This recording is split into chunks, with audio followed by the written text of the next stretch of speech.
He found her bleeding beside 6 dead men and a stagecoach that was still burning. She was carrying a secret worth more than her life, and a killer was already counting the bodies to figure out which one was missing. Caleb Dunnigan hadn't spoken to another soul in 4 months. He'd spent 14 years hiding from a decision that killed 40 men. Every instinct told him to ride away. But then she opened her eyes and whispered words that only a dead platoon should know. The left flank collapsed, and nothing was ever the same again. This story teaches us that courage isn't the absence of fear or guilt. It's deciding to stand for someone even when you're still not sure you deserve to. You're listening to Cowboy Dusk, where the West isn't just dust and gunfire, but the place where broken hearts learn to beat again. Here we tell stories of cowboys haunted by their past, women brave enough to stand when the whole world tells them to run, and the kind of love that's forged not in comfort, but in fire, sacrifice, and choosing each other when it costs you everything. This content was carefully researched, developed, and manually edited by our team to deliver meaningful stories with valuable life lessons. Every narrative is crafted to entertain, inspire, and empower our audience. Hit that like button, share this with someone who believes in second chances, and subscribe to Cowboy Dusk so you're here when the next story rides in. The wheel was still spinning. That was the first thing Caleb noticed. One rear wheel of the overturned stagecoach turning slow and lazy in the late afternoon breeze, like it had not yet received word that the journey was over. Tick, tick, tick. The axle clicking softly with each rotation while smoke curled black and heavy from the shredded canvas top. Caleb Dunnigan had not spoken to another living soul in 4 months. He had come down from a 3-day hunting trip in the high timber with 2 elk quarters wrapped in canvas across the back of his mare, and a silence in his chest that had become as familiar as breathing. He was 38 years old. He lived alone in a cabin 12 miles east of this creek road. He preferred it that way. People asked questions. Questions led to answers. Answers led to places he did not care to revisit. Bess smelled the smoke before he did. The mare planted her hooves and tossed her head, and Caleb had to grip the reins hard to keep her from bolting. Easy, girl. Easy now. I know. He knew that smell, too. Knew it from 14 years ago, from fields in Virginia where boys burned alongside wagons and horses, and the screaming did not stop until there was nobody left to scream. He had sworn he would never smell it again. He was wrong about a lot of things. The road curved along Willow Creek, and that is where he found it. The stagecoach lay on its side in the shallow water, luggage scattered across the dirt, a smashed trunk, clothing torn and trampled, a childish wooden horse with its head snapped off, and bodies, 6 of them. Caleb dismounted and pulled the Navy Colt from his hip. He moved through the wreckage with the careful silence of a man who had walked through worse. The attackers were gone. Hours ago, by the look of the blood drying dark on the rocks. He checked each man. 2 drivers, 4 armed escorts, all dead. Single shots, close range, no wasted ammunition. Caleb knelt beside the nearest escort and studied the wound. Entry just below the left ear, exit through the right temple. Professional, precise. The kind of shooting you learned in the army, not on the frontier. He stood and looked at the luggage. Trunks cracked open, but nothing taken. Saddlebags still full. A money box beneath the driver, his seat untouched. Caleb felt something cold settle in his gut. Bandits were sloppy. Bandits took the money. Whoever did this had not come for the cargo. They had come for someone. He scanned the wreckage one more time, counting the bodies. 6 men, all armed, all dead. But a stagecoach like this with 4 escorts meant someone important was riding inside, someone worth protecting. And that someone was not among the dead. He was about to turn back to Bess when the mare whinnied sharp behind him. Caleb spun, finger on the trigger. Nothing moved. Then he heard it, a sound so faint he almost missed it beneath the babble of the creek. A breath, ragged and wet. He followed it around the overturned coach, and there, half hidden beneath the collapsed canvas, lay a woman. Her dress was pale blue, Fine cotton with lace at the collar. The kind of dress that cost more than his horse. It was soaked dark with blood, though whether it was hers or someone else's he could not tell. Her auburn hair had come loose from its pins and spread across the dirt like copper wire. Caleb stood over her. His hand tightened on the revolver. Every instinct in his body told him to walk away. He knew what this was. He knew that pulling this woman from the wreckage meant pulling trouble into his life. The kind of trouble that followed you. The kind that got people killed. The wilderness screamed in his skull. The voice that had lived in his head for 14 years. The voice of 40 dead men. Last time you decided to save someone, 40 men died. Remember that. Remember the left flank collapsing. Remember the screaming. Walk away, Caleb. You will get it wrong again. He stood there for 30 seconds. 30 seconds is a long time when a woman is dying at your feet. Then she moaned. A thin animal sound that cut through every wall he had built. Not because it was loud, because it was the same sound the wounded made at Antietam. The same sound that had driven him across open ground under fire to drag men to safety before he knew enough to be afraid. His body moved before his mind agreed. He knelt beside her, pressed 2 fingers to her throat. A pulse, weak as a whisper, but there. His hand trembled against her skin, and he hated himself for it. Her eyes opened, just barely. Fever, bright and unfocused. She looked through him more than at him. Are they alive? She whispered.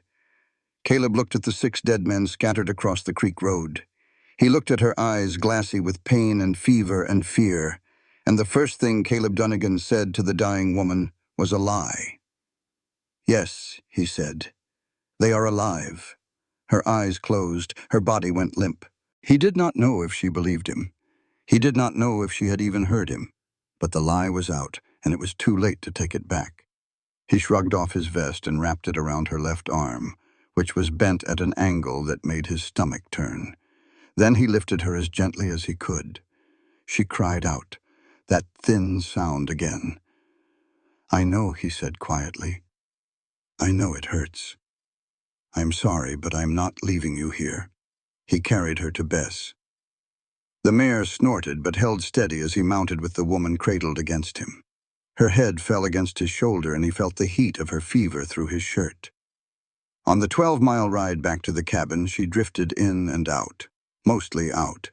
But twice she spoke. The first time she said a name. Graves. She said it the way you say the name of something that hunts you in the dark. The second time she mumbled something that turned Caleb's blood to ice water. The left flank, she whispered. The left flank collapsed. Caleb nearly pulled Bess to a stop. Those words, those exact words. Nobody knew about the left flank. Nobody alive knew what had happened at the wilderness except Caleb and the ghosts he carried. How could this woman know those words? He pushed Bess harder and did not slow down until the cabin appeared through the cottonwoods. The cabin was not much. 4 walls, a stone hearth, a porch that leaned slightly to the left. 1 room with a bed and a kitchen and a rifle rack on the wall, and not a single photograph or decoration anywhere because Caleb Dunnigan did not live in this cabin. He existed in it. There is a difference. He kicked the door open and carried her to the bed, his bed, the only one. He laid her down and went to work. Water first. He pumped a bucket from the well, soaked a cloth, and pressed it to her forehead. She flinched but did not wake. He cleaned the gash on her head, picking out grit and splinters with steady hands, deep but clean. He had seen worse on the battlefield. The arm was harder. He had set bones before, his own twice, but never on someone who looked like she might break apart entirely if he breathed too hard. He gripped her wrist and her elbow, took a breath, pulled. The bone shifted with a grinding click.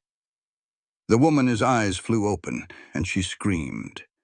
Caleb held her still until the scream faded to a whimper, and the whimper faded to nothing and her eyes went glassy and closed again.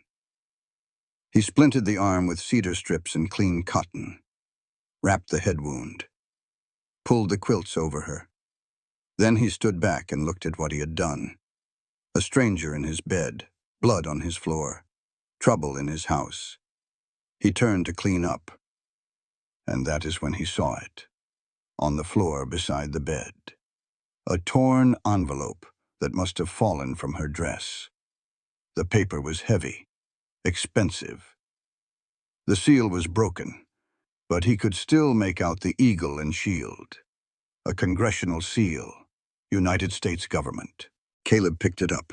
He felt the weight of it. 2 sheets of paper inside. Not 1, 2. He held the envelope up to the lamplight, studied the seal, studied the handwriting on the front. He did not open it. He stood there for a long moment with another man's secrets in his hand. Then he placed the envelope in the nightstand drawer, closed it gently, and walked to the kitchen. He put the coffee on. Strong, black, the way he always made it. He poured a cup and sat at the table and listened to the woman breathing in his bed and wondered what in the name of God he had gotten himself into. Outside, Bess stamped in the barn. A coyote called from the ridge. Then the coyote went silent, mid-cry. Cut off like something larger had passed by and shut it up. In the valley below the cabin, invisible in the darkness, a single rider sat motionless on a black horse. He had already been to the wreck. He had already counted the bodies.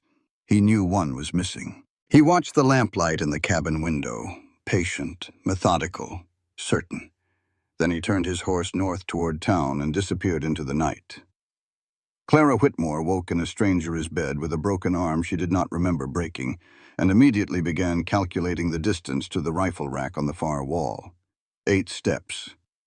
She could make it in 4 if she used the chair. The room was dim. Morning light leaked through a single window with no curtains. Log walls, stone hearth cold now. A table with 2 chairs. A kitchen with a cast-iron stove. The rifle rack held 2 weapons, a Winchester repeater and a shotgun, both within reach if she moved fast. The man was not in the room. Clara sat up slowly. Her left arm screamed at her and she looked down at the splint.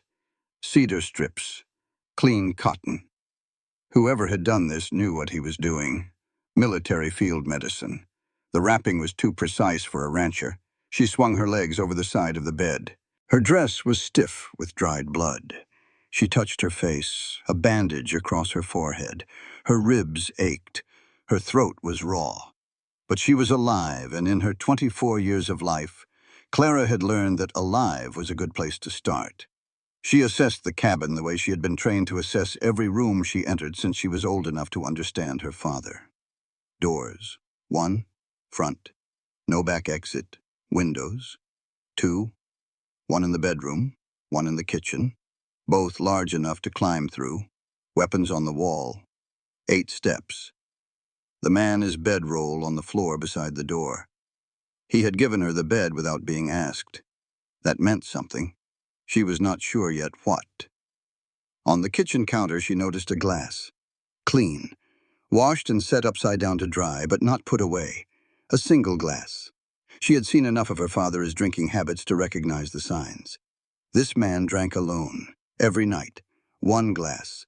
The kind of drinking that was not dramatic or falling down. The kind that was quiet and steady and necessary. The kind you did not admit was a problem because admitting it meant facing why you needed it. The front door opened. Clara's good hand moved instinctively toward the nightstand where she had felt the shape of something hard beneath the pillow. But it was the man, the same one from the night before. She remembered fragments, the smell of leather and wood smoke. A deep voice saying, "I am not leaving you here." Arms lifting her. The motion of a horse beneath her. He was tall, broad-shouldered, dark hair that needed cutting. A jaw like the edge of an anvil with a scar running from his temple to his chin. Pale and long-heeled. His eyes were the color of creek water in winter. Gray and deep and guarded. He carried a bucket of fresh water in one hand and a tin cup in the other. He saw her sitting up and stopped in the doorway. "You should not be out of bed," he said. "Where am I?" "My cabin. 12 miles east of the creek road." He set the bucket down and brought her the cup. "Water. Drink slow." She took it with her good hand, drank. The water was cold and clean, and she had to force herself not to gulp it down. Her throat burned. The men, she said. The men who were with me. What happened to them? She watched his face, watched the way his eyes moved. Left then down, then back to her. Classic avoidance pattern. Her father did the same thing when he was about to lie to a committee. "I only found you," he said. "You were alone when I got there. Liar." Clara had seen the blood on his shirt last night. Dried, dark brown, not the bright red of fresh bleeding. That blood had been on him before he found her, which meant he had knelt beside the bodies, checked them, moved among them. He knew they were dead, but she did not challenge him. Not yet. She needed this man. He had set her arm, given her his bed, ridden 12 miles in the dark to bring her here. Until she understood what he wanted in return, she would play the part he expected. Grateful, helpless, incomplete information. It was the only kind of power she had ever been allowed to hold. "What is your name?" she asked. "Caleb. Caleb Dunnigan. Mr. Dunnigan. I am Clara. Clara Marsh." The name came easily. Sarah Marsh, her best friend since childhood, the one person in Virginia she trusted. Clara had practiced this name for weeks on the road west. It fit her mouth like a glove. Caleb looked at her dress, the fabric, the lace, then at her hands. Smooth, no calluses, not working hands. The hands of a woman who had never scrubbed a floor or wrung a chicken's neck. "Where were you heading, Miss Marsh?" "Oregon.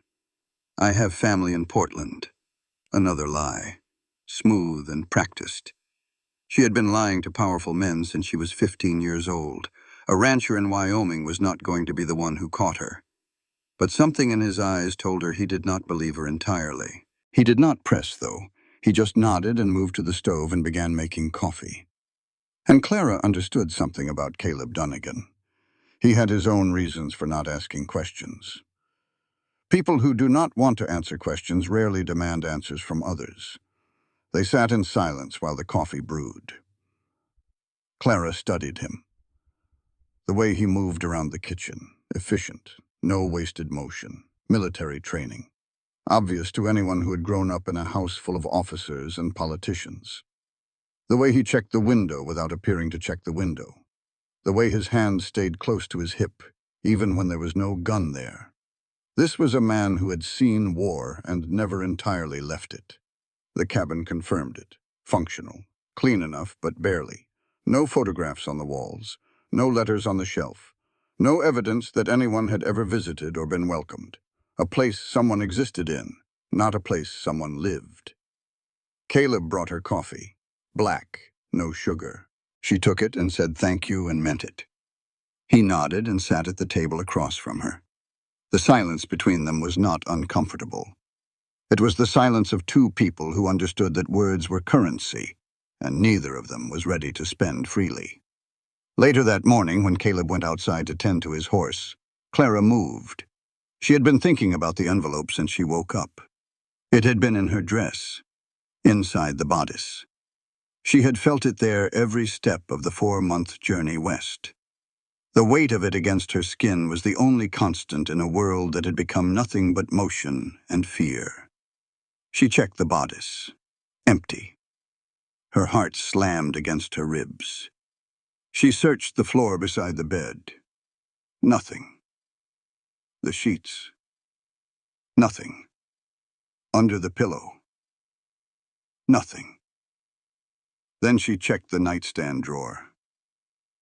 And there it was. The torn envelope with the congressional seal. Her father's handwriting on the front. She pulled it out with shaking fingers and opened it.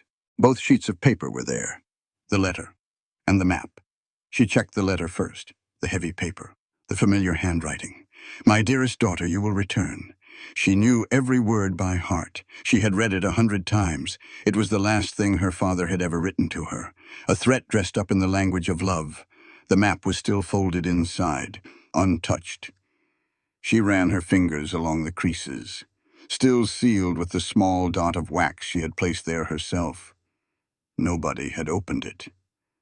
Clara sat on the edge of the bed, holding the envelope against her chest. Caleb had found it. He had picked it up from the floor. He had seen the congressional seal. He had felt the weight of 2 sheets inside.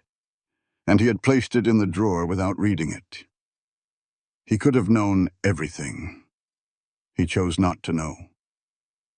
She did not understand that yet. She had spent her entire life around men who opened every door and read every letter and used every piece of information as leverage. A man who chose not to look was something she had no framework for. She put the envelope under the pillow and lay back down. Her arm throbbed. Her head ached. But her mind was racing faster than the pain could keep up with. The map inside that envelope marked a location in the foothills of the Bighorn Mountains, a place where her father had buried documents. Evidence of an illegal land deal between Senator Josiah Whitmore and the Pacific Union Railroad. Her father had used his position on the Senate Committee for Territories to reclassify 200 homesteads as railroad grant land and then sold the rights for a fortune. 200 families were farming on land the senator had already signed away. They just did not know it yet. That map was the reason 6 men were dead on the Creek Road. Not the engagement to Colonel Hale. Not her father's wounded pride. The map. Graves had not been sent to bring her home. He had been sent to bring the map home. She was just the container it traveled in. Night came slow. Clara lay in the bed, pretending to sleep. She heard Caleb move to the kitchen. The soft clink of glass. The pour of liquid. She counted the seconds of the pour. 3 seconds. Maybe 4 fingers of whiskey. Then silence. Then the creak of the chair as he settled by the door with his rifle across his knees. 1 glass. Every night. Like medicine. She stared at the ceiling and listened to the darkness outside. Somewhere in that darkness, a man named Silas Graves was counting bodies and realizing one was missing. Clara closed her eyes. She did not sleep. Silas Graves walked into Coulter's general store at 10 o'clock on a Tuesday morning, bought a tin of tobacco. And in the 20 minutes he sat there, learned more about the town of Red Bluff than most people who had lived there their whole lives. Ruth Coulter saw him the moment the bell above the door chimed. She had been running this store alone for 6 years, ever since her husband Emmett dropped dead behind the flour barrel on a Wednesday afternoon. She did not close the store that day. She dragged Emmett into the storeroom, covered him with a sheet, and finished the afternoon's accounts before sending Billy Hewitt to fetch the undertaker. People in Red Bluff said that was cold. Ruth said that was business. She was 52 years old, iron gray hair pulled back tight, 5'4" with a spine made of railroad steel and eyes that missed exactly nothing. She had survived a husband who drank, a flood that took her barn, a winter that killed half the cattle in the valley. She had not survived these things by being soft. The man who walked through her door was none of these things. He was something else entirely. Tall, lean, gray duster brushed clean, despite what must have been days on the trail. Black boots polished. A black horse tied to the rail outside, saddled light, addled. No pack animal, no bedroll visible, traveling fast and alone. His face was narrow, clean-shaven, pale eyes that reminded Ruth of river ice. He removed his hat when he entered. Manners. That was the first thing that unsettled her. Violent men on the frontier were usually rough and obvious. This one was polite. "Good morning, Ma, he said. The accent was soft Carolina, educated. He smiled, and it was a warm smile. The kind that invited trust. Ruth did not trust it for 1 second. "Morning. What can I get you?" He browsed the shelves, slowly, not looking at the merchandise, looking at the store, the layout, the back door, the window, the shotgun mounted beneath the register that Ruth kept loaded with buckshot. His eyes passed over it without stopping, but Ruth knew he had cataloged it. "Just tobacco, I think." He selected a tin from the shelf and placed it on the counter. "Whatever your best Virginia blend is." Ruth rang it up. 40 cents. He paid with a silver dollar and told her to keep the change. Generous. Another thing that unsettled her. He did not leave. He sat on the bench by the window, opened the tin, rolled a cigarette with the practiced hands of a man who had done it 10,000 times. He smoked and watched the street and made small talk. Fine country out here. How long you been in the territory? 26 years. That is a lifetime. Cattle country mostly. Cattle and stubbornness. Those are the two main products of this valley. He laughed. Genuine. Warm. Ruth hated it. A simple brute she could handle. A man who laughed like your favorite uncle and then did terrible things. That was something else. The door opened and Pete Haskell came in, rancher from the south end of the valley. Big man, loud mouth. Pete nodded to Ruth and glanced at the stranger without interest. Morning, Ruth. I need a sack of oats and whatever you got for fence wire. Dunnigan up on the east road says the elk are pushing through his fences again. Ruth kept her face perfectly still, but she saw the stranger's cigarette pause, just for a half second, then resume. He showed no reaction to the name, no reaction at all, but he had heard it. She watched his eyes. They did not move from the window, but something behind them had shifted, like a hunting dog catching a scent. Pete left with his oats and wire. The stranger smoked his cigarette down to the end and stubbed it out on his boot heel. Pretty quiet town, he said. We like it that way. He stood, placed his hat back on his head. Then he paused at the counter. One more thing, Mrs. Coulter. The woman I am looking for may be carrying documents, letters, papers. If anyone comes in trying to post something unusual, I would appreciate you letting me know. He placed a $20 gold piece on the counter. For your trouble. Ruth stared at the coin. $20 was more than most families in the valley saw in a month. She did not touch it. I do not take money for gossip, she said. Graves smiled. It was not a warm smile this time. It was the smile of a man who had expected that answer and respected it while not caring about it in the slightest. Of course, he said. My apologies. He walked to the door. The bell chimed behind him. A child ran in past him. 7 years old, Tommy Wheeler. The boy tripped on the threshold and his hat flew off his head.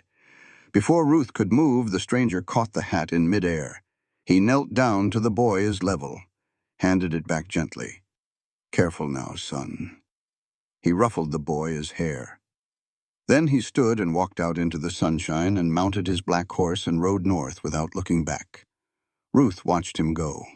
Then she took the $20 gold piece and dropped it in the charity jar beside the register. She reached under the counter and moved the shotgun to within arm's reach. The bell chimed again 3 hours later, and this time it was a face she knew. Caleb Dunnigan. He looked like he had ridden hard. Sweat on Bess's flanks, dust on his coat. He moved through the store with the particular tension of a man carrying something heavy on his mind.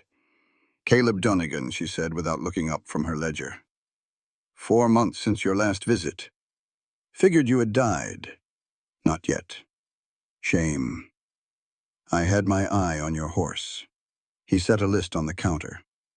Medical wrap, a box of 44 cartridges, bag of flour. Ruth looked at the list, then at him. Medical wrap was the interesting item.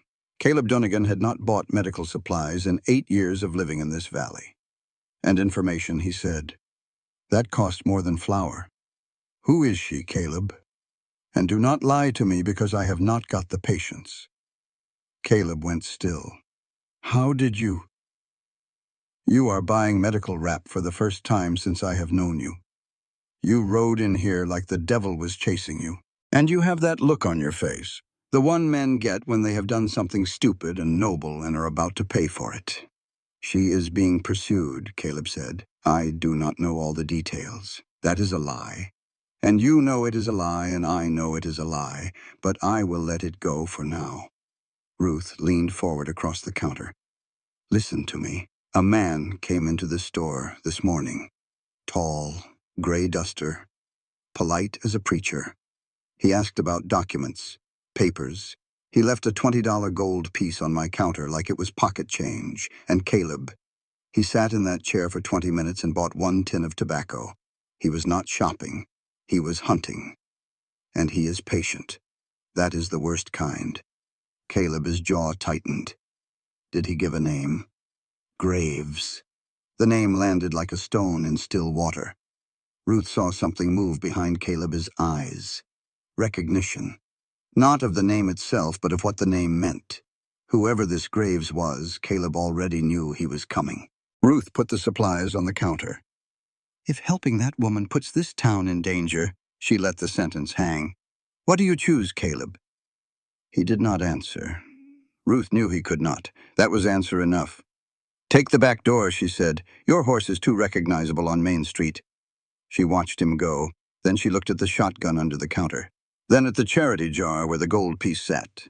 Damn fool, she whispered. But she moved the shotgun closer. Caleb rode hard out of Red Bluff, pushing Bess through the afternoon heat. His mind churned. Graves was here, in the valley. 3 days, maybe 4 since arriving. Already asking questions. Already mapping the territory the way a general maps a battlefield. He was a mile from the cabin when Bess stopped. Not slowed. Stopped dead. Her ears went flat against her skull, and she sidestepped hard enough to nearly throw him from the saddle. Easy. Easy, girl. What is it? Silence. No birdsong. No insect hum. The heavy-held breath silence of a place where something dangerous had passed. Then he saw it. On the trail leading to his cabin. A wildflower. Trampled. The stem was still wet. Freshly crushed. Someone had walked this path this morning. While he was in town. While Clara was alone in the cabin. Without a gun. Caleb drew the Winchester from the saddle scabbard and spurred Bess into a dead gallop. Clara found the dead rabbit on the doorstep at dawn on the 4th morning. Its neck was wrung clean, laid out neat as a gift on the weathered pine boards of the porch. No blood, no mess, just a rabbit with its head twisted at an angle that no fall or animal attack would produce.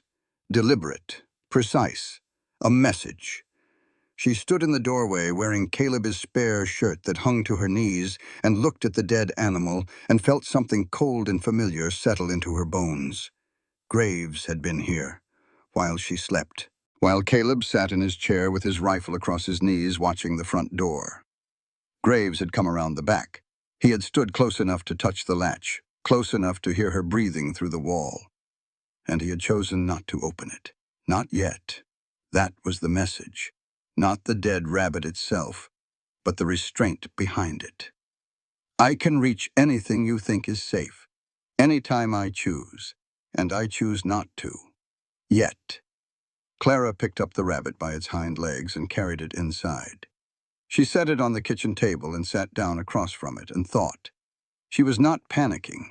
Panic was a luxury she had abandoned somewhere between Virginia and the Kansas border. What she was doing was calculating. Graves knew she was here. The rabbit proved it. Which meant that every lie she had told Caleb was now not just useless, but dangerous. Lying to him no longer protected her. It only disarmed the one person standing between her and the man her father had sent. The sound of hooves came fast from the south. Caleb, she could tell by the rhythm. Bess ran differently when she was being pushed. Heavier, more urgent. He had seen something on the trail. The trampled flower, maybe. Or something worse. He crashed through the clearing and was off the horse before Bess had fully stopped. He hit the porch at a run and threw open the door with the Winchester already up and his eyes wild with something Clara had not seen in him before. Fear. Not for himself. For her. Are you all right?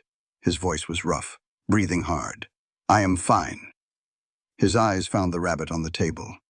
He went very still. That was on the doorstep, Clara said. When I woke up. Caleb set the Winchester against the wall. He picked up the rabbit, turned it, examined the neck. His face told her everything she needed to know. He understood the message exactly as she did. He was here, he said, last night, while we both slept. Clara paused. Or while you sat in your chair pretending to sleep. Caleb set the rabbit down. His hands were not shaking. That was interesting. When he had checked her pulse that first night, his hands had trembled. Now, facing direct evidence that a killer had stood 10 feet from them in the dark, his hands were steady. He was a man who was more afraid of failing than of danger. Clara's hand went to her chest, pressing flat against the hidden map beneath the shirt. Caleb saw the gesture. She watched his eyes track the motion and file it away. He thought it was a nervous habit. Let him think that. For now. But for now had run out. "Caleb," she said, "sit down. I need to tell you something." He sat. She sat across from him with the dead rabbit between them like some grim centerpiece. And Clara Whitmore told the truth. Most of it. "My name is not Clara Marsh. It is Clara Whitmore. My father is Senator Josiah Whitmore of Virginia." She watched his face. He gave her nothing. Just listened. "He arranged my engagement to Colonel Marcus Hale, a decorated cavalry officer, a man who beat his first wife until she died and called it pneumonia. I refused. My father locked me in my room for 3 weeks. When I escaped, I took 6 of his own men. Men loyal to my mother is memory. And I ran west." She paused. "The 6 men at the stagecoach, they were my escorts. They died because of me." She told him about Graves, professional tracker, former soldier, hired by her father to bring her back. She told him about the engagement, about Colonel Hale, his history, about the 3 weeks locked in her room and the long journey west and the ambush at Willow Creek. She did not tell him about the map that she kept behind her ribs where it had lived for 4 months. The map was her leverage, her insurance, the only card she held that nobody knew about. And Clara Whitmore had survived 24 years by never showing all her cards. When she finished, Caleb was quiet for a long time. The morning light came through the window and painted the table gold. The dead rabbit cast a small shadow. Then Caleb said something she did not expect. "I knew they were dead. All 6. I lied to you." Clara stared at him. The first morning. When she had asked about the men. When he had said, "I only found you." He had looked at 6 corpses and then looked into her fever-bright eyes and lied. Why, she asked. Because you were dying, and the truth was not going to help you live. They looked at each other across the table. 2 liars, both caught, both confessing, and somehow the honesty about having lied was the first real truth between them. Clara almost smiled. "We are quite a pair, Mr. Dunnigan." "Caleb," she corrected. "Caleb." She said the name, and it felt different this time. Not a stranger's name. Something closer. They spent the rest of that morning behind the barn with the Navy Colt and 6 tin cans lined up on the fence rail. Caleb loaded the revolver and handed it to her. 6 shots, he said. "Do not rush. Breathe out and squeeze. Do not pull." Clara raised the pistol one-handed. Her broken arm was strapped tight against her body. She sighted down the barrel. The recoil nearly took the gun out of her hand. The bullet hit dirt 3 feet below the fence rail. Caleb said nothing. She fired again, closer, still low. "You are flinching," he said. "You know the kick is coming, and you are dipping the barrel before you pull the trigger. I am not flinching. You are. Watch." He took the revolver and fired one-handed without appearing to aim. The far left can jumped off the rail. He handed the gun back. "See how I did not move my shoulder. The gun moves. You do not." Clara fired 4 more times. She hit 1 can, clipped another, missed 2 completely. Her arm was shaking. Not from the recoil, but from the effort of holding a 2-pound revolver steady with one hand while her broken arm throbbed in its splint. She swore. A word her mother would have slapped her for. "Again," Caleb said. "My arm is shaking. Again." She gritted her teeth and reloaded, fired 6 more. 2 hits. Her wrist was on fire, her shoulder ached. She could feel sweat running down her back and grit in her eyes and fury building in her chest. "I cannot do this with one hand," she snapped. "You do not have a choice about the one hand. I know that." She slammed the revolver down on the fence post. "Do you think I do not know that?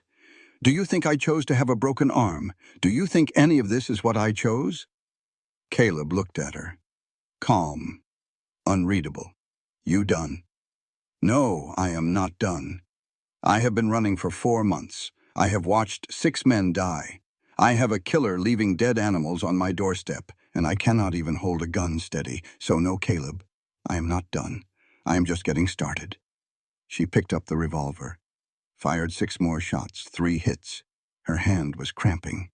She did not stop. She reloaded and fired again and again.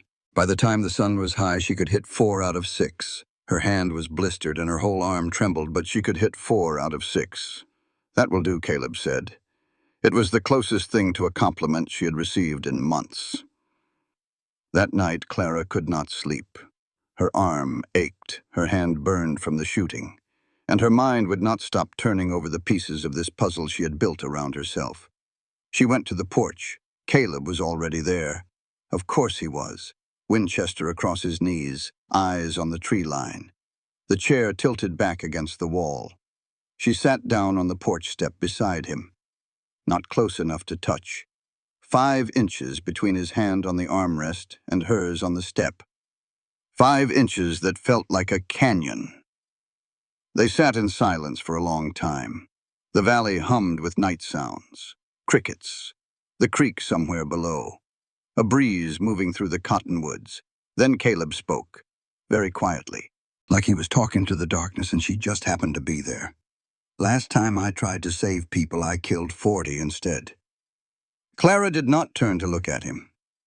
She had learned a long time ago that men tell their hardest truths when you are not looking at them. Tell me, she said. And he did, for the first time in 14 years. The Wilderness, May 1864. He was a lieutenant, 24 years old, same age she was now. His platoon was pinned down on the right side of a creek bed.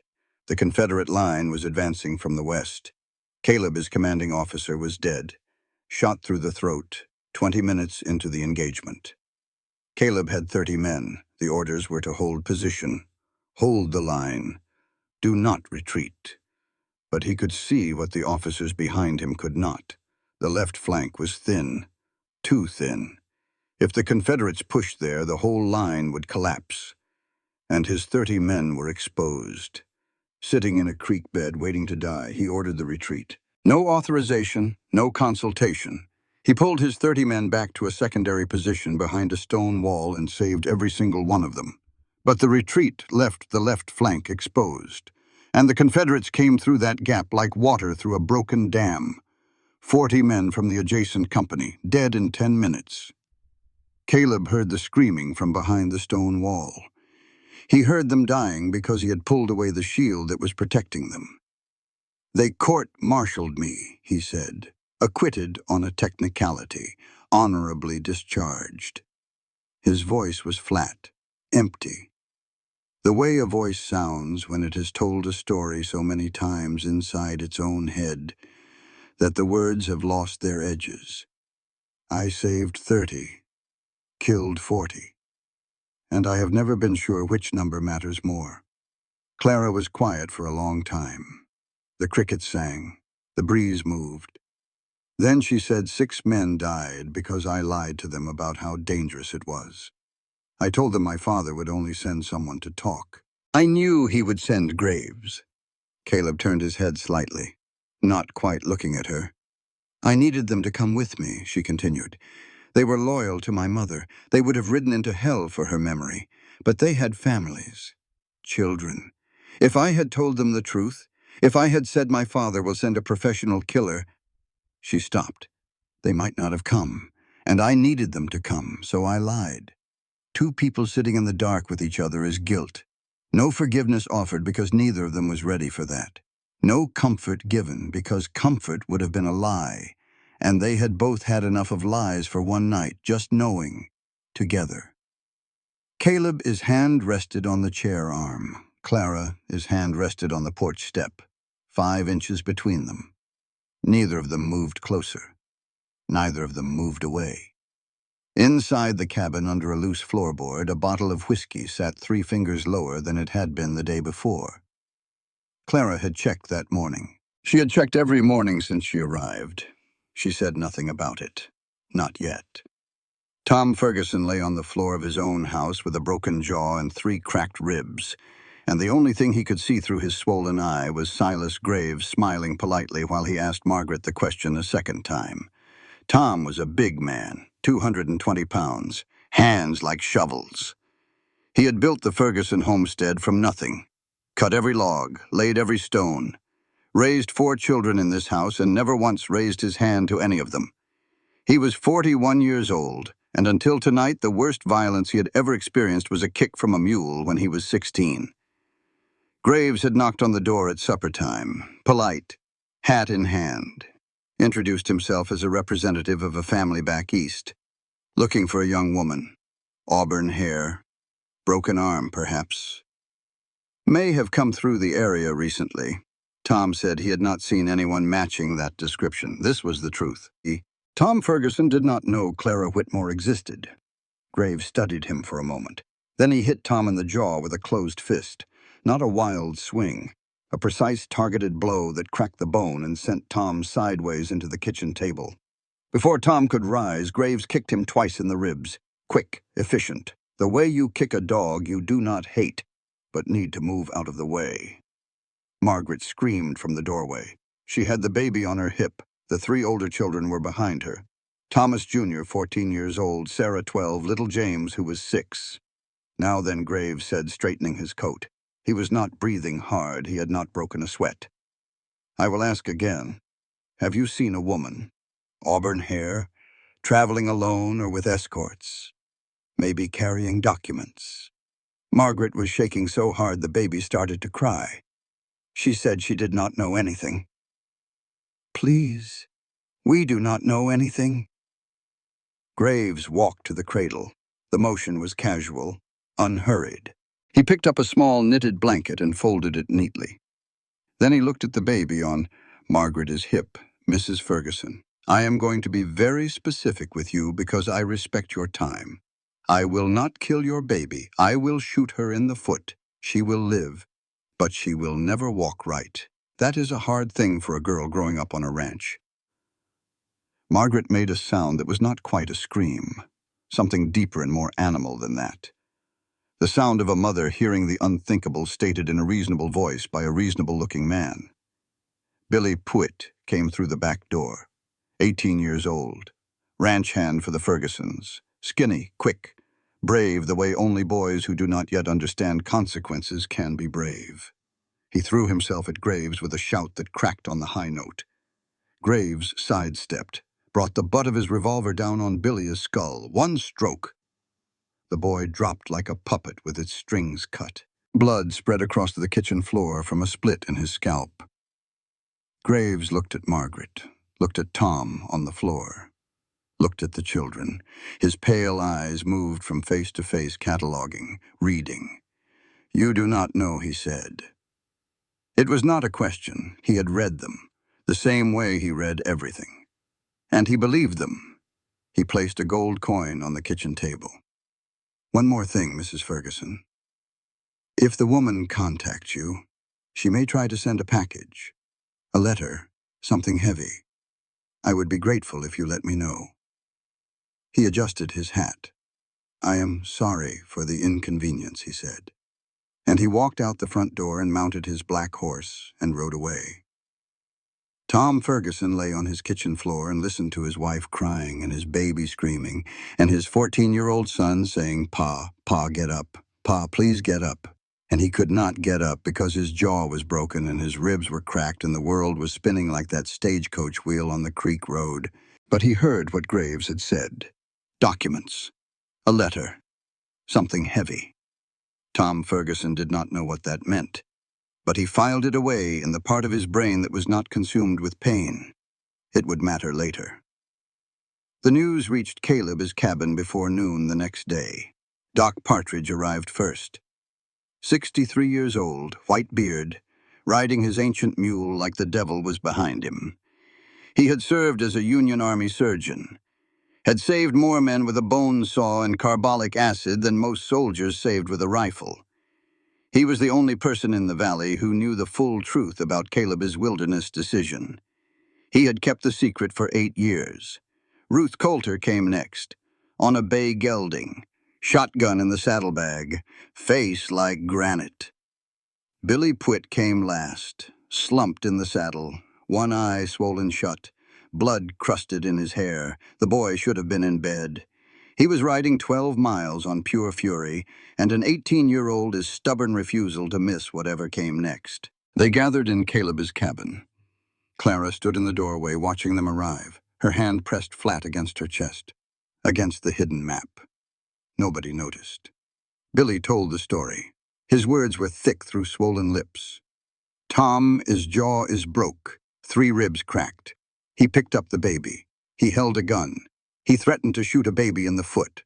Ruth cut in. It is worse than you think.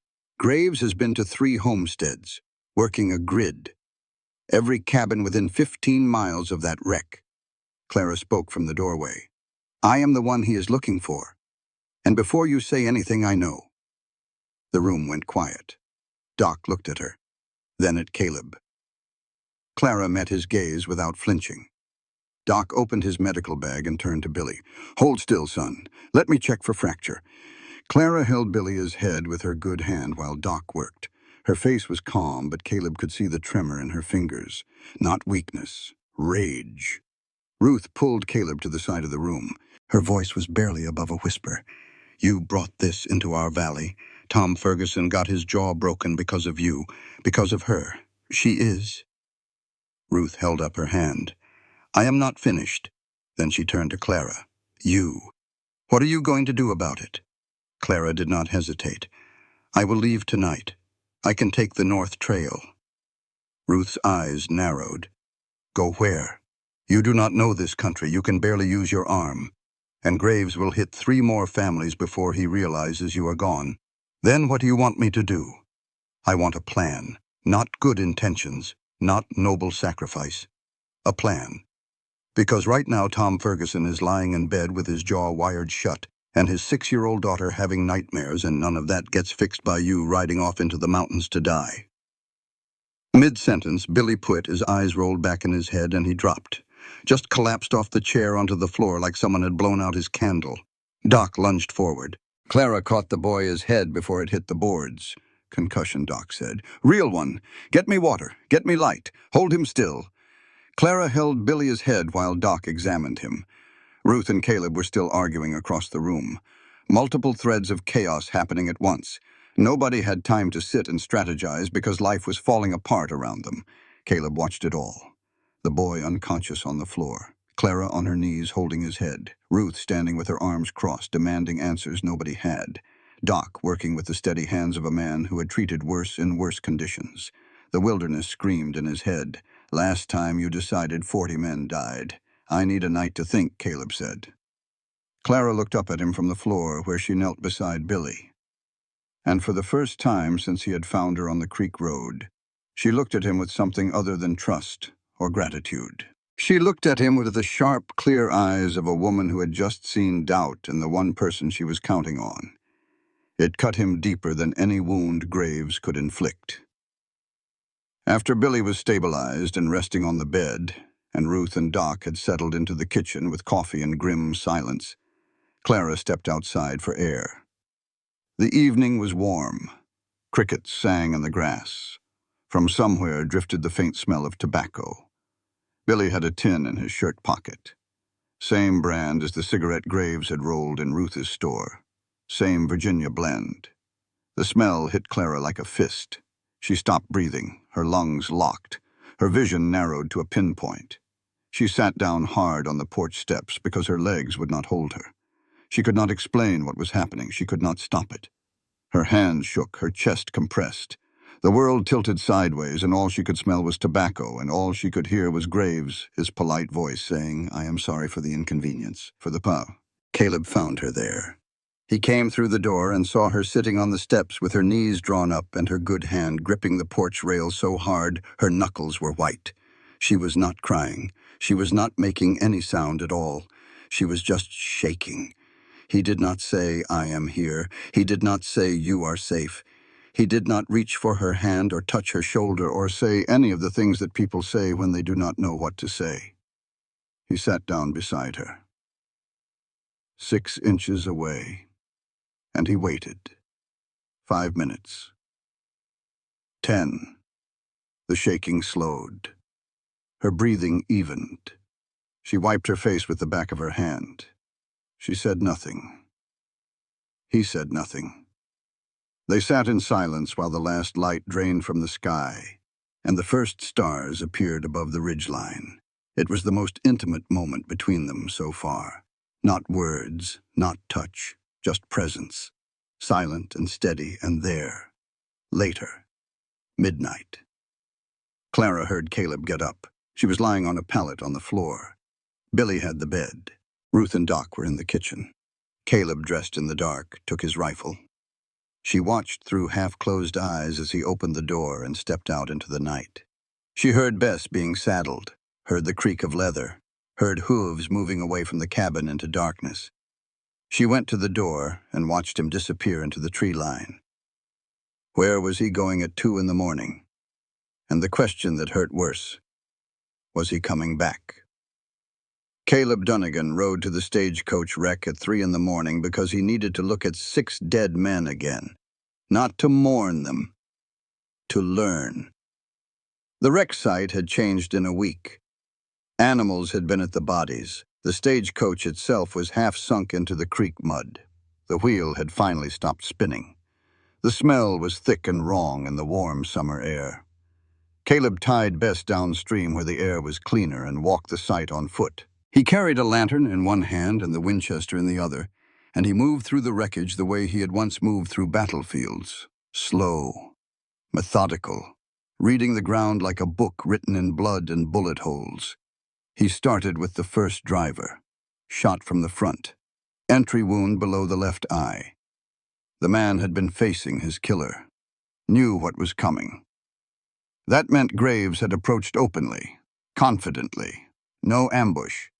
He had ridden up to the stagecoach and the driver had seen him, and in the time it took to register the threat, Graves had drawn and fired.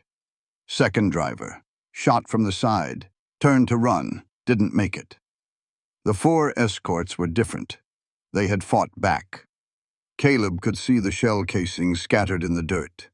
They had managed to fire 8 or 9 rounds between them, but the precision of their wounds told the story. All 4 killed with single shots. Head or center mass. Professional. Caleb knelt beside the 3rd escort, and that is where the story changed. The angle was wrong. He bent closer. The bullet had entered from the right side, but the first 2 escorts had been shot from the left. Caleb moved to the 4th escort. Same thing. Right side entry, different angle, different elevation. 2 shooters, not 1. 2. Caleb stood up and looked at the tree line.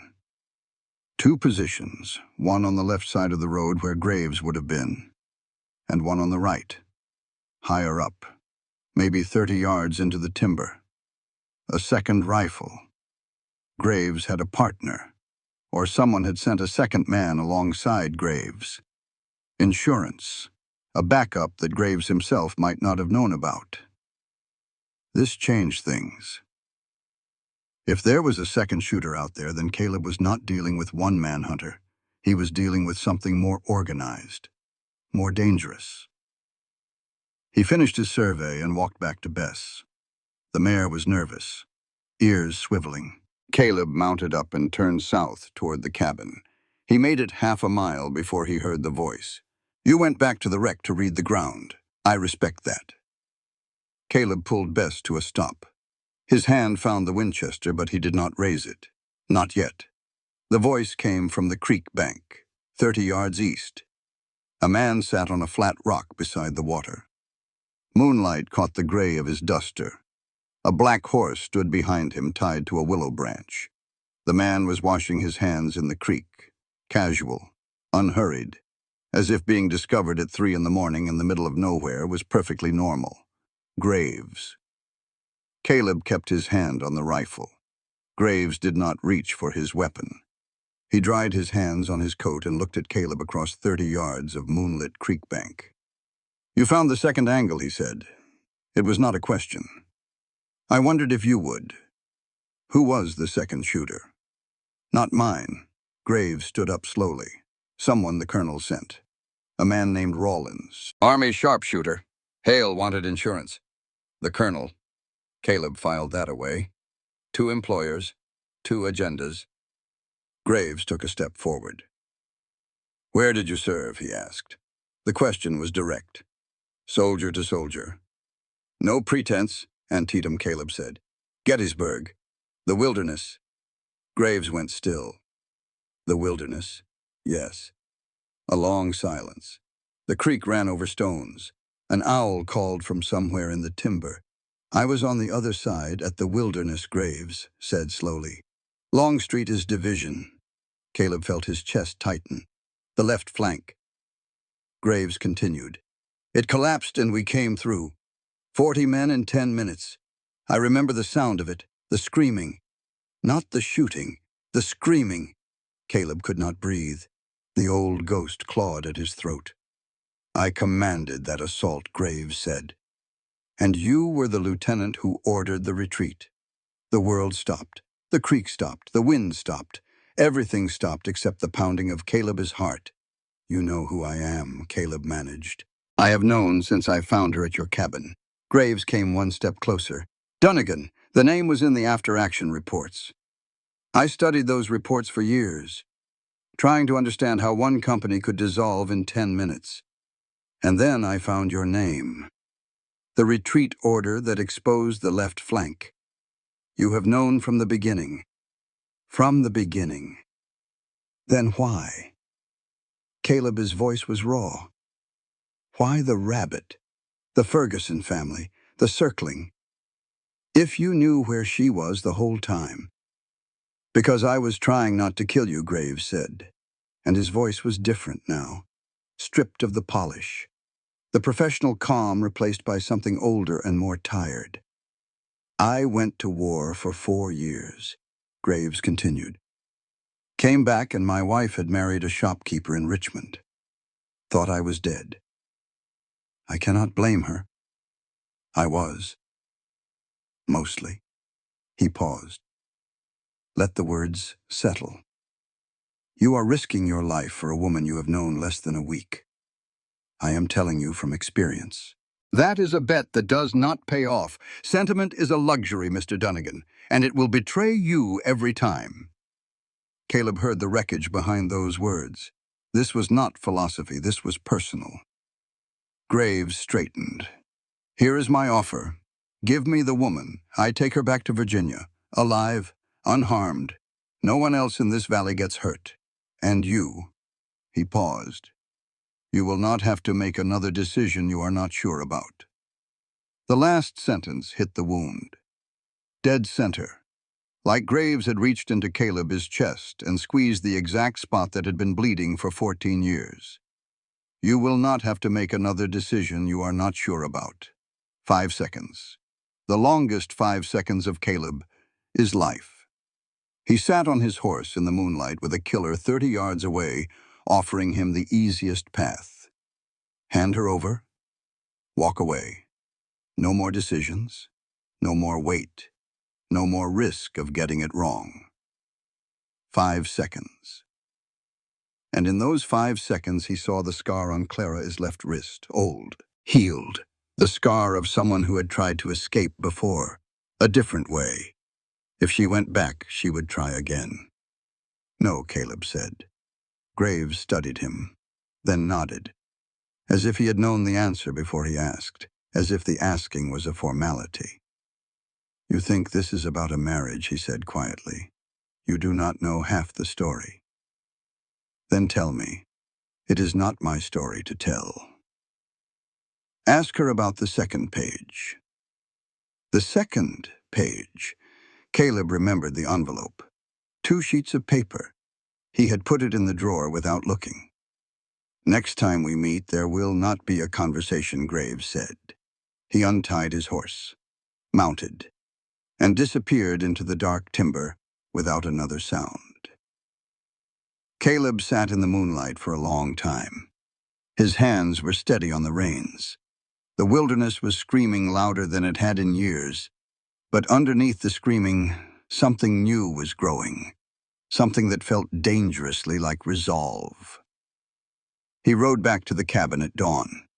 Clara was on the porch, the Navy Colt in her hand, her eyes red. She had not slept. "I thought you left," she said. He dismounted, climbed the steps, looked at her. "I almost did." The words were honest, brutal and honest. He had almost handed her over. 5 seconds of almost, and she deserved to know that. Clara stared at him. She searched his face for the lie, the angle, the hidden motive. She found nothing except a man telling her the truth about the worst thing he had almost done. "Do not almost again," she said. She reached out and grabbed his forearm. Her grip was strong. Her fingers dug into his sleeve. It was the first time she had touched him with intention. Not an accident, not a reflex, a choice. She did not let go for a long time. Maggie Ferguson stood in the middle of Ruth Coulter's store and said the thing the whole town was thinking, but nobody had the guts to say out loud. "Why should our children bleed for a woman none of us know?" The store was crowded. Ruth behind the counter. Doc Partridge by the window, Caleb and Clara near the door, a handful of other faces, ranchers, wives, people who had heard what happened at the Ferguson place and come to town not because they had answers, but because fear travels better in company. Maggie Ferguson was 32 years old, stout, strong. She had carried 4 children and buried 2 calves and helped her husband build a homestead from bare dirt. She was holding the baby tight against her chest. Her other arm was shaking. Not from weakness, from rage. She set Tom's revolver on the counter. The metal clunked against the wood, heavy and final. "That man came into my home.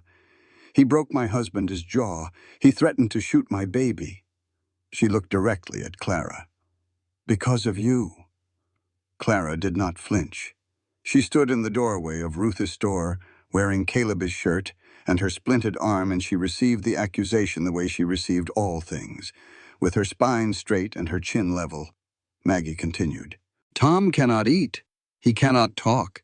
He cannot work the ranch. My 14-year-old son sleeps with a knife under his pillow. My 6-year-old daughter has not stopped having nightmares since it happened. And all of this because some senator's daughter decided to run through our valley." Nobody spoke. The words hung in the air like gun smoke.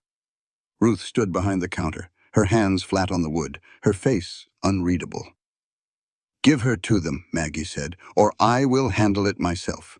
Clara stepped forward. "Mrs. Ferguson, do not." Maggie's voice cracked. "Do not you dare talk to me with your educated voice, and your senator is manners. My husband is lying in bed because of you. You do not get to talk to me." Clara stopped. She stood very still, and for the first time since she had arrived in this valley, she had nothing to say. No strategy, no manipulation, no careful measured response. Just the raw fact of another woman's pain. Caleb started to speak. Ruth stopped him with a look. Ruth came around the counter. She stood between Maggie and Clara, 2 women on either side of her, both absolutely justified, both absolutely right in their anger, and no clean answer anywhere. Maggie, Ruth said quietly. "You shoot her. Then what makes you different from Graves?" Maggie's face crumbled, not because she was wrong, because she was exhausted, because she was afraid, because she had held herself together for 5 days while her husband healed and her children trembled, and now in this room surrounded by people who should have been helping, she felt more alone than she had ever felt in her life.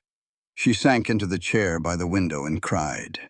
Not pretty crying, the ugly kind, the kind that comes from the bottom of everything. Clara walked to her, sat down beside her, said nothing, just sat there. The way Caleb had sat beside her on the porch steps during the panic attack. Silent, present, not trying to fix, just being there. After a long time, Maggie spoke without looking up. "My boy Thomas is 14. He cannot sleep. He keeps a knife under his pillow now." "I am sorry," Clara said. "Sorry does not fix my boy." No, it does not. No resolution, no embrace, just 2 women sitting in the wreckage of something neither of them had asked for. The town did not hold a vote. There was no democratic show of hands. What happened was messier and more honest than that. Some families stood with Caleb. Some kept their distance. Some locked their doors and pretended none of it was happening. The fractures were informal and real, and Ruth Coulter watched them form with the eyes of a woman who had spent 26 years learning the exact load-bearing capacity of a community. That evening back at the cabin, Clara and Caleb sat at the kitchen table. The lamp burned between them. Clara was quiet for a long time. Then she reached inside the shirt and pulled out a folded piece of paper. Caleb watched her. She held the paper for a moment, turning it over in her hands. "I should have shown you this from the beginning," she said. She unfolded it and laid it on the table. A map, hand-drawn, detailed. It showed a section of the Bighorn foothills with distances marked from known landmarks. A creek fork, a distinctive rock formation, an old pine with a lightning scar, and at the center of it all, a mark, an X, drawn in the same ink as the senator's letter. Caleb looked at the map, then at Clara. "My father used his position on the Senate Committee for Territories to reclassify 200 homesteads as railroad grant land. He sold the rights to the Pacific Union Railroad for a fortune." She paused. 200 families are farming on land that the senator has already signed away. They do not know it yet. The documents proving the deal are buried at this location. That is what the map leads to. Caleb sat back. The chair creaked beneath him. "This is the real reason he wants you back. Not the engagement. The engagement is just the cover. He does not care who I marry. He cares about this map. Without it, no one can find the documents. Without the documents, no one can prove the land deal. As long as that evidence stays buried, those 200 families will lose their homesteads and never know why. Why did you not tell me?" Clara's jaw tightened. "Because information is the only weapon I have ever had, and sharing it means trusting someone not to use it against me. And now I am out of better options. It was not romantic. It was not warm. It was honest in the way only desperate people can be honest. The way you are honest when the alternative is dying alone with a secret." Caleb stared at the map. 200 homesteads. 200 families.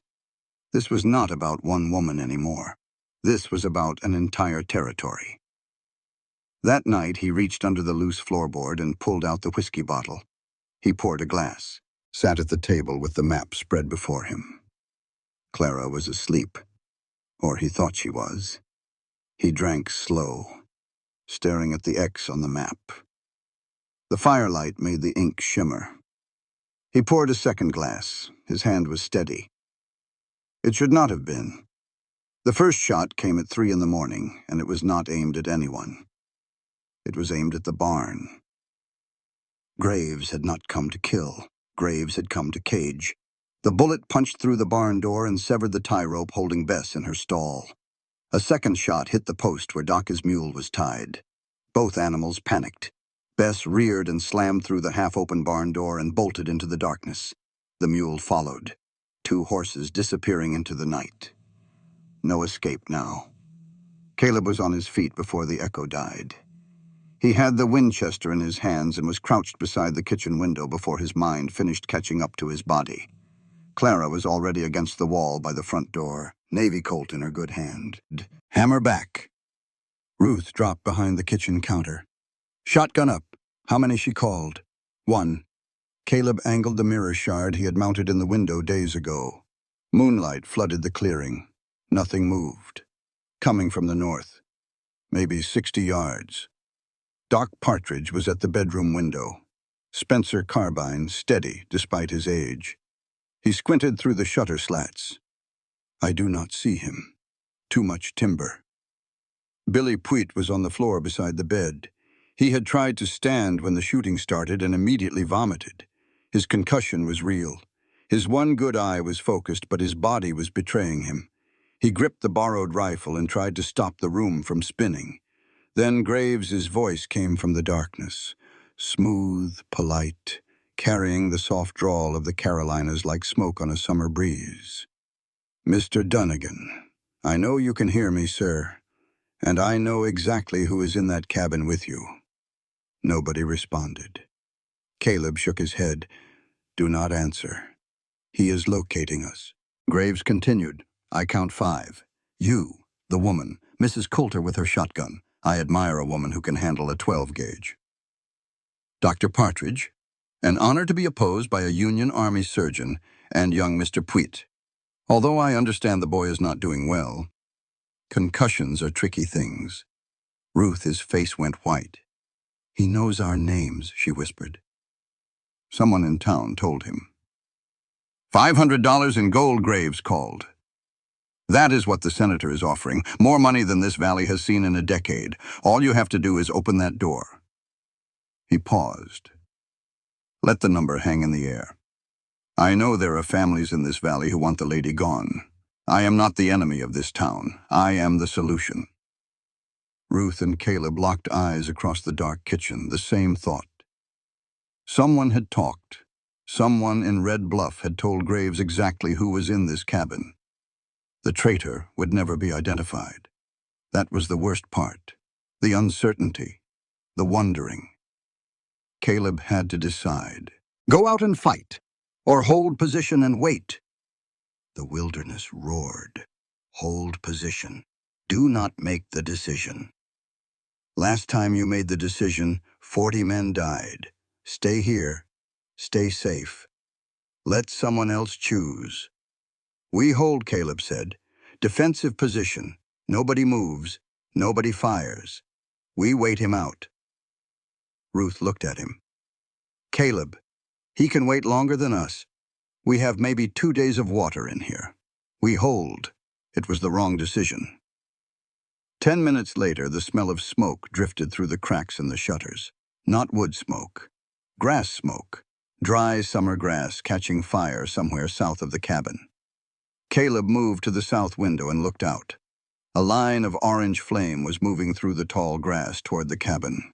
The wind was from the south, pushing the fire directly at them. Graves had set the field. Ruth's voice cut through the smoke. Caleb, we cannot stay in here. Caleb stood at the window. He watched the fire approaching. He felt the heat beginning to press against the boards, and he froze. Completely and totally froze. The wilderness had him. The screaming was so loud it drowned out everything. The fire, the voices, the sound of his own breathing. He was 24 years old again, standing in a creek bed with 30 men looking to him for orders, and the left flank collapsing and the screaming, and the certainty that whatever he decided would be wrong. Clara saw it happen. She saw the man who had set her arm and ridden through darkness and faced down Graves at the creek go absolutely rigid. His eyes were open, but they were not seeing this room. They were seeing Virginia. They were seeing fire and death, and the 40 men who died because of him. She crossed the room in 3 strides. She grabbed his face with her good hand, both sides, fingers digging into his jaw. She forced his eyes to hers. This is not the wilderness. I am not 40 soldiers. Look at me. His eyes were empty. She shook him. Look at me. He looked, and he saw her. Clara, not Virginia, not the past. Her, brown eyes with flecks of gold, the bruise fading at her temple, the scar at her hairline. Her. His hand moved. Instinct, not toward the rifle, toward the floorboard, the loose board, the whiskey bottle beneath it. The thing he reached for when the world became too much. Clara's hand got there first. She pulled the bottle out, looked him in the eye, and poured it out the window, into the fire. The whiskey splashed and flared, and was gone. That was mine, Caleb said. His voice was tight, angry. The first time he had ever been angry at her. You do not need it. You need your hands steady. He hated her for 3 seconds, really hated her. The deep, irrational fury of a man who has just had his crutch kicked away. Then he picked up the Winchester. Let us go. They went out the front door together. Caleb first, Clara behind him, into the smoke and the heat and the orange glow of burning grass. Ruth covered from the kitchen window. Her shotgun boomed twice. Buckshot tearing through the timber on the north side. Doc fired the Spencer from the east. The old rifle kicked hard enough to slide him backward on the bedroom floor. Billy Puyett could not stand. He could not aim, but he could see. Through the smoke and his one good eye, he caught movement. A shadow slipping through the tree line to the west. Flanking. Left side. Billy screamed. The word tore out of his damaged skull with enough volume to carry across the clearing. Caleb spun, saw the shadow, saw the gray duster, saw Graves raising his revolver through the smoke. Two veterans, two sides of the same war, finishing something that started at the Wilderness 14 years ago. Caleb fired. The Winchester barked. Graves staggered. The bullet caught him in the left side below the ribs. Graves fired back. His revolver cracked. Caleb felt the impact in his right shoulder like someone had hit him with a fence post. He went down. The Winchester flew from his hands, both men on the ground. Caleb on his back looking at the sky through the smoke. Graves on one knee pressing his hand against the wound in his side. Blood pouring between his fingers. Clara ran to Caleb. She had a choice. The Navy Colt was in her belt. Graves was wounded, not dead. She could pick up the gun and end it, or she could save the man on the ground in front of her. She chose Caleb. She dropped to her knees beside him, pressed her hand against his shoulder. The blood was hot and fast, and she pushed down hard with her one good hand and said his name over and over. Ruth came out of the cabin. Shotgun leveled. She covered the distance to Graves in 10 strides and stood over him with the barrel pointed at his chest. "Move," she said, "and I will cut you in half." Graves looked up at her, then at Caleb on the ground, then at Clara pressing her hand to the wound with a focus that left no room for fear. "The second page," he said. His voice was thin, weak. "Your father will burn this whole valley to get it back." Then he passed out. Clara did not look away from Caleb. His eyes were open, looking up at her. "Did I get it right this time?" he asked. She laughed. It came out broken, half sob, half something close to joy. "I will give you a 6 out of 10, she said. He almost smiled. Then his face twisted, and he gripped her hand. Both of them covered in blood.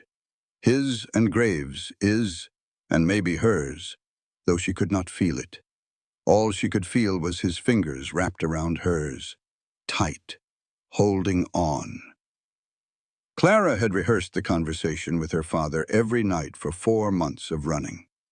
But when he stepped down from the black carriage with his white hair and his dark suit and his silver waistcoat, and those eyes, her eyes, the same gray-blue, looking at her from a face carved by 30 years of power, she forgot every word. 2 weeks had passed since the battle at the cabin. Caleb's shoulder was healing. Doc had removed the bullet and stitched the wound and wrapped it tight, and told Caleb that if he used that arm before Doc said he could, then Doc would personally break the other one. Graves was alive, locked in the Red Bluff jailhouse. Marshal Craddock held him on charges of assault and criminal threatening and attempted arson, territorial authority. Craddock had been clear about that when Graves protested jurisdiction. "This is Wyoming territory. Mr. Graves, you committed crimes against citizens of this territory. When the judge comes through on his circuit, you will be transported to the territorial prison in Laramie for trial. Take it up with him." Craddock had surprised everyone. The nervous former Confederate soldier had found something inside himself during those 2 weeks. Maybe it was the sight of Tom Ferguson, his wired jaw. Maybe it was the story about the baby. Maybe it was just the simple mathematics of right and wrong finally adding up to a number too large to ignore. But Senator Josiah Whitmore did not come to Red Bluff to retrieve his hired man. He came because of a telegraph, a single message intercepted by his private secretary in Washington, from Colonel Marcus Hale, his adjutant to hail his brother in Charlottesville. The message read, "The colonel is departing Fort Monroe with 12 mounted men. Destination Wyoming territory. Purpose, recovery of documents. Authorization, none." Whitmore had read the telegraph twice. Then he had ordered his carriage. Hale had gone rogue. When Clara's story began spreading through telegraph wires, and the name Hale appeared in connection with abuse and dead wives, the colonel had done what cornered violent men do. He had stopped thinking about politics and started thinking about survival. The map, the buried documents. If those came to light, Hale was finished. Court-martial, prison, disgrace. He was riding west with soldiers not to bring Clara back but to destroy the evidence and silence anyone who had seen it. Whitmore arrived in Red Bluff at noon on a Tuesday. Black carriage, 2 horses, a driver and a single attorney. He had not brought soldiers. He had not brought marshals. He had come as close to alone as a man of his power ever came. Clara and Caleb rode in from the cabin together. The main street was lined with people, farmers, wives, children. They stood on porches and boardwalks. Nobody spoke. They just watched. Tom Ferguson sat in a chair his wife had carried to the boardwalk. His jaw was still wired. His 4 children arranged around him. Thomas Jr. stood with his fists clenched. Maggie Ferguson was there, standing apart, arms folded, face unreadable. Ruth Coulter stood in front of her store, shotgun resting against her hip. Clara dismounted. Caleb dismounted beside her, his right arm in a sling. They walked to the boardwalk together. Senator Josiah Whitmore stood in front of the hotel, tall, imposing. White hair combed back from a face that had commanded rooms and broken opposition for 3 decades. He looked at his daughter. His eyes moved from her face to the splinted arm to the oversized shirt to the navy colt in her belt. Something moved in his expression, not remorse, recognition. He was seeing something he had not expected. "Clara," he said. "Senator," she replied. The word hit him. She saw it land, the use of his title instead of father. He absorbed it, rebuilt his composure. "You have made quite a spectacle. You sent a man who threatened to shoot a baby. The spectacle is yours." Graves exceeded his authority. "Graves followed your instructions. I have your letter. The whole territory has your letter."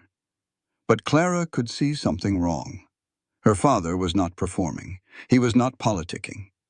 The Polish was there, but underneath it was something she had never seen before. Fear. Josiah Whitmore was afraid.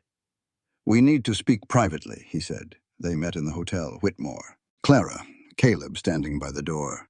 Whitmore sat down heavily. He looked at Clara and his eyes filled. He did not try to stop it. "Your mother would have killed me herself if she could see what I have done." Clara said nothing. She had prepared for anger, for threats, for political maneuvering. She had not prepared for grief. He talked about her mother. Eleanor, dead 7 years. The light of his life. The only person who ever told him no and made him grateful for it. When she died, something inside Josiah Whitmore broke, and what grew in the broken place was not grief but control. If he could control everything, every outcome, every person, then nothing could ever be taken from him again. Clara listened.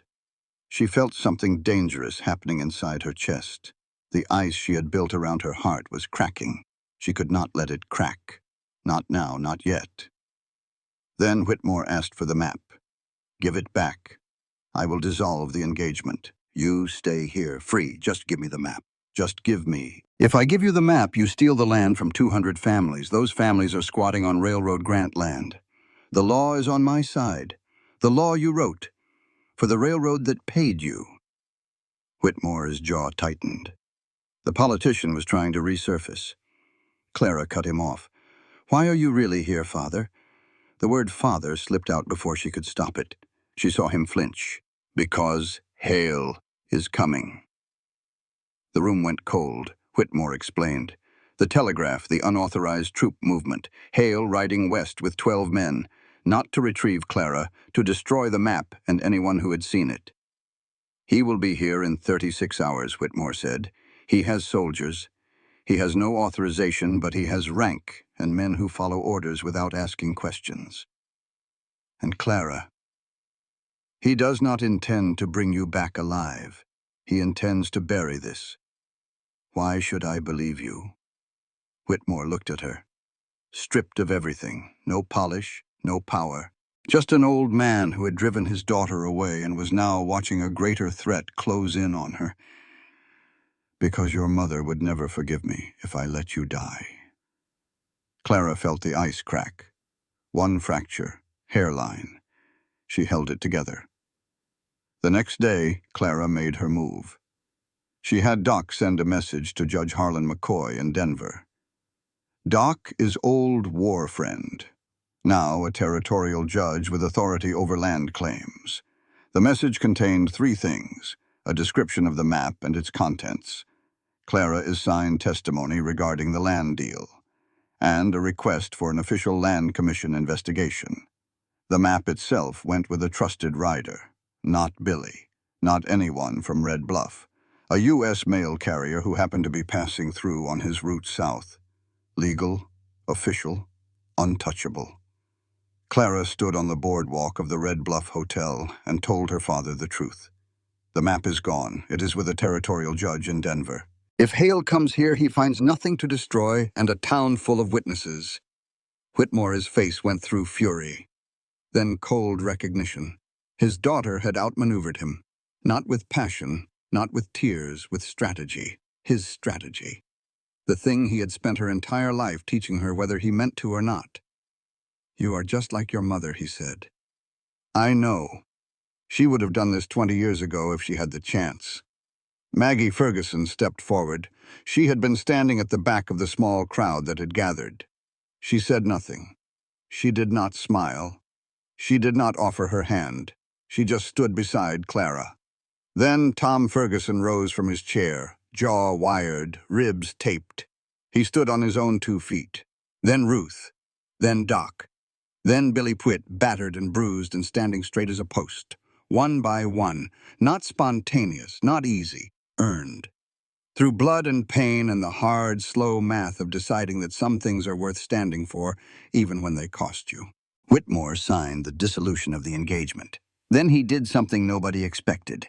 He took a sheet of paper from his attorney and wrote a letter. Addressed to the War Department, reporting Colonel Hale's unauthorized troop movement and requesting his immediate arrest. If that man reaches this town, he will hang for mutiny, Whitmore said.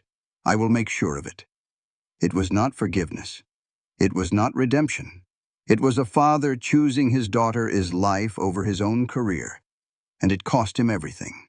He climbed into the carriage. At the door, he paused. You are just like your mother. She destroyed everything she touched, too.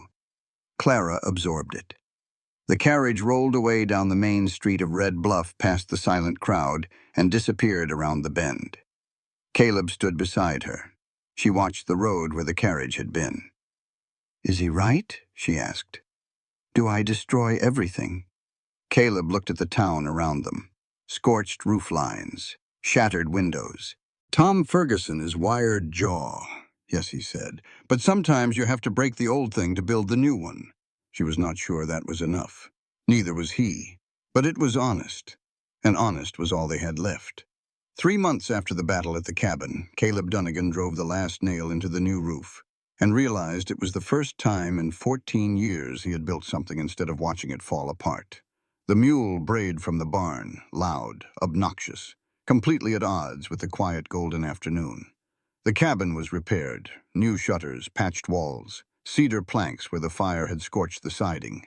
But Clara had insisted on leaving the bullet holes in the kitchen wall unpatched, 2 of them, neat round holes in the log above the stove, to remember, she had said. Caleb hated the idea. Then he thought about it. Then he understood. The news had come in pieces over those 3 months. Ruth brought newspapers whenever she visited, which was every Sunday without fail, whether invited or not. Colonel Hale never reached Red Bluff. Whitmore's letter to the War Department had triggered an immediate inquiry.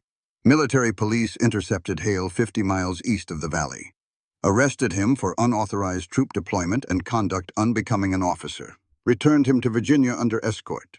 His arrest made the territorial papers. And then something happened that nobody predicted. Hale's second wife, a woman named Dorothea, emboldened by Clara's public testimony, came forward with her own account: broken collarbone, fractured wrist, a pattern of bruises that the household staff had been instructed to deny. The story spread. Cheyenne, Denver, Kansas City, all the way to Washington. And then the letter arrived. Not from her father. From Graves. Clara was sitting at the kitchen table when she opened it. The paper was cheap. Prison issue. The handwriting was precise. Controlled. The handwriting of a man who maintained discipline even from inside a cell in the territorial prison at Laramie. Miss Whitmore, I am not writing to ask forgiveness. I am writing because you should know. Colonel Hale is dead, 3 weeks ago, by his own hand. When the papers printed his name, his second wife came forward. The woman you did not know about. Everything you said was true. You just were not the only one saying it. Clara read the letter twice, set it on the table, sat very still for a long time. Caleb came in from the porch.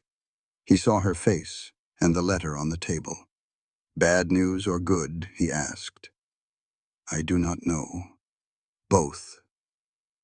She did not rejoice. She did not mourn. She felt something harder to name, something heavy and complicated, that her fight was not a clean victory, that violence rippled further than she could see, that her freedom had been paid for by many people, some willing, some not, some who would never know they had paid at all.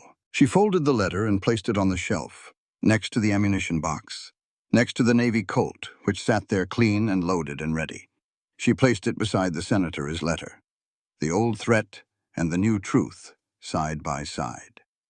The marriage question came up not because they were ready for it, but because Ruth Coulter would not stop talking about it. Either marry her or move her out. I am not against sin, but I am against stupidity. Clara and Caleb argued about it. Not about love. They did not argue about love. Love was the one thing they did not fight about because it was the one thing they were both certain of. They fought about the law. Marriage in 1878 meant property transfer. Under territorial law, a wife is property belonged to her husband. Clara had not escaped one cage to walk into another, even a willing one. Caleb solved it the only way he knew how. He went to Doc. Doc witnessed the document. Caleb signed over half the ranch to Clara Whitmore, her name on the deed. Before the wedding, unconditional. Ruth was furious. You are setting a dangerous precedent, Caleb Dunnigan. Doc laughed. Smarter than I thought. Clara held the deed in her hands and looked at Caleb, and for the first time since she had arrived on this land, she did not feel like a guest or a patient or a woman being protected. She felt like a partner, equal, rooted. Before the wedding, there was one more piece of unfinished business. Graves requested to see Caleb. Through the bars of the Red Bluff jailhouse before his transport to Laramie. Marshal Craddock let Caleb in. Stood by the door with his hand on his sidearm. Graves sat on the cot, thinner now, pale from blood loss and weeks indoors. But his eyes were the same. Pale, calm, reading. The Wilderness Graves said, Your retreat order. I have thought about it for 14 years. Do you want to know what I never told anyone? Caleb waited. If you had not pulled back, your entire platoon would have died. All 30 of them. The assault I commanded was aimed at your position. You were the primary target, not the left flank. You. Caleb felt something shift inside his chest. A wall that had stood for 14 years developing its first crack. You saved 30 men and lost 40 graves continued. That is not a wrong decision. That is the arithmetic of war. I have done the math myself, 100 times. The numbers do not change. You saved who you could. Caleb gripped the bars, not in anger, in something he did not have a name for. Why are you telling me this? Because she is going to marry you. And you should not bring 40 ghosts to the altar. Leave them here. I will keep them company. I have plenty of my own. Caleb looked at Silas Graves, former Confederate captain, professional manhunter, the man who had held a gun to a baby and burned a field and shot him in the shoulder. and also the man who had hesitated, who had tried every option before violence, who had carried the wilderness for 14 years just like Caleb had, from the other side of the same terrible day. He did not forgive Graves. That was not his to give. The Fergusons would decide about forgiveness.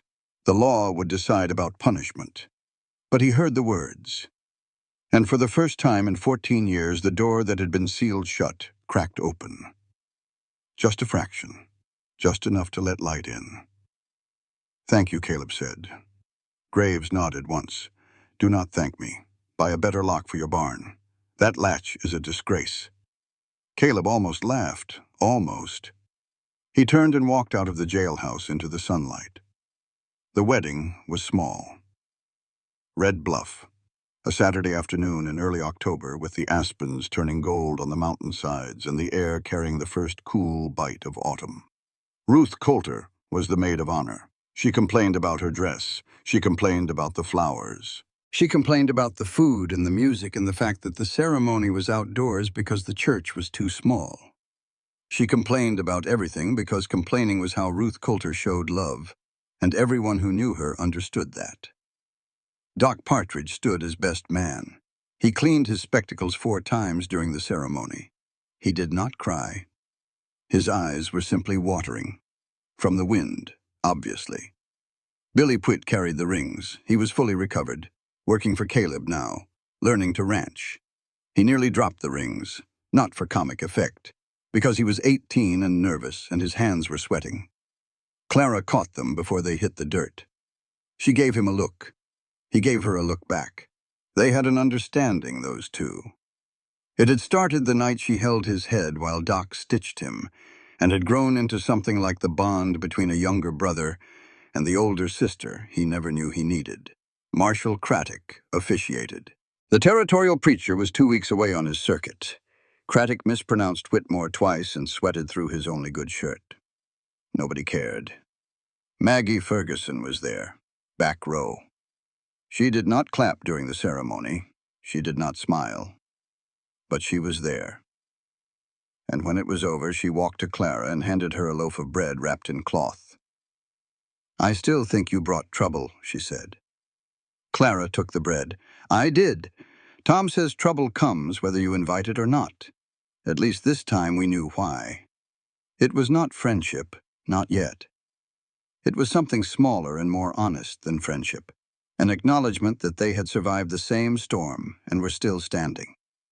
The afternoon stretched long and golden. People ate, people talked. Doc told war stories that got less accurate with each glass of punch. Ruth held the baby Ferguson and pretended she was not enjoying it. Billy Pwitt danced with Sarah Ferguson, who was 12 and a full head taller than him, and he did not care one bit. As the crowd thinned and the sun dropped toward the western ridge, Caleb and Clara rode back to the cabin together.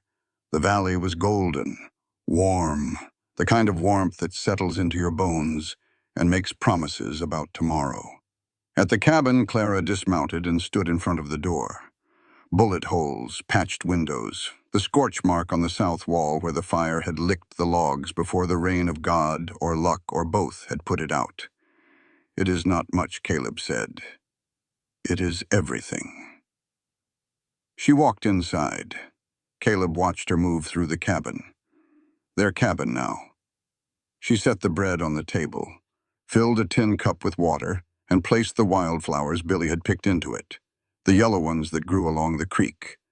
She set them on the shelf beside the ammunition box and the Navy Colt and the 2 letters. Her father is threat and Graves is final message. Then she went to the barn to put the horses up. Caleb stood on the porch. The Winchester leaned against the rail out of habit. He watched the valley fill with the last light of the day.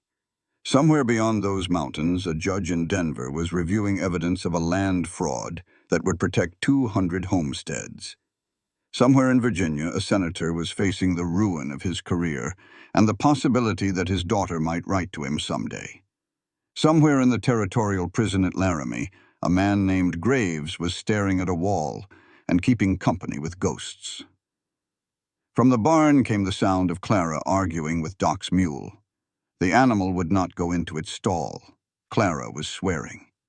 Words she had learned from Ruth Coulter and would deny knowing until the day she died. Her hair had come loose from its pins. Her arm was healed but slightly crooked. It would be crooked forever, Doc had said. Set too late. She would carry that crook for the rest of her life. She looked up from the barn and caught him watching. What she called. Nothing. You are smiling. I am not. Caleb Dunnigan, you are smiling. I have evidence. He was smiling, really smiling. And he thought, not in words, in the feeling that runs deeper than words, that this was the thing he almost missed, not happiness. Happiness was too big and too clean a word for what they had been through. This, exactly this. A woman cursing a mule into a barn in the Wyoming afternoon light. A cabin with bullet holes in the walls. A future that was uncertain and imperfect and scarred. But theirs. He pushed off the porch post and walked down to help her. On the kitchen shelf next to the ammunition box and the oil lamp sat the Navy Colt. Clean, loaded, ready. Beside it, folded inside an envelope with no seal left, were the senator's letter and the map that had changed everything. Clara kept them. Not out of hatred, because there are things you should not forget, to make sure they never happen again. Under the loose floorboard where the whiskey used to live, there was nothing. No one mentioned it. But if you looked, you would notice. And if you stood on that porch on a clear evening and looked out across the Powder River Valley, you would see what Caleb Dunnigan saw every night for the rest of his life. A valley wide and gold and free. A barn with a crooked door. A woman who had run 1,000 miles to find a place worth standing still. They did not run. They stood. And that made all the difference.